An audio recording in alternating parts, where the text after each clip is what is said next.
નમસ્કાર, સત્યમેવ જયતે લાઈવ ન્યૂઝમાં આપનું સ્વાગત છે। વડોદરા શહેરમાં ડ્રિંક એન્ડ ડ્રાઈવના વધતા બનાવો વચ્ચે મકરપુરા પોલીસ સ્ટેશન સામે એક એર્ટિગા કારનો ગંભીર અકસ્માત સર્જાયો છે।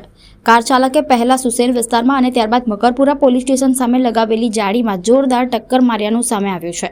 સદનસીબે અકસ્માતમાં કોઈ રાહદારીને ઈજા પહોંચી નથી, જોકે કાર ચાલકને ઈજા થઈ હોવાનું જાણવા મળ્યું છે। સ્થાનિકોમાં ડ્રિંક એન્ડ ડ્રાઈવની ચર્ચા ચાલી રહી છે। વડોદરા શહેરના મકરપુરા વિસ્તારમાં મોડી રાત્રે અર્ટિગા કારનો ગંભીર અકસ્માત સર્જાયો હતો। પ્રાથમિક મુજબ કાર ચાલકે પહેલા સુસેન વિસ્તારમાં અકસ્માત સર્જ્યો હતો અને ત્યારબાદ મકરપુરા પોલીસ સ્ટેશન સામે લગાવેલી સુરક્ષાત્મક જાળીમાં જોરદાર ટક્કર મારી હતી। અકસ્માતની અસર એટલી જોરદાર હતી કે કારને ભારે નુકસાન પહોંચ્યું હતું, જોકે સદનસીબે રસ્તા પરથી પસાર થઈ રહેલા કોઈ રાહદારી કે અન્ય વાહન ચાલકને ઈજા પહોંચી નથી। કાર ચાલકને ઈજા થતાં તેને સારવાર માટે ખસેડવામાં આવ્યો હોવાનું જાણવા મળ્યું છે। સ્થાનિકોમાં આવી ચર્ચા ચાલી રહી છે કે કાર ચાલક નશાની હાલતમાં હોઈ શકે છે, જોકે આ અંગે પોલીસ દ્વારા હજુ સુધી કોઈ સત્તાવાર પુષ્ટિ કરવામાં આવી નથી।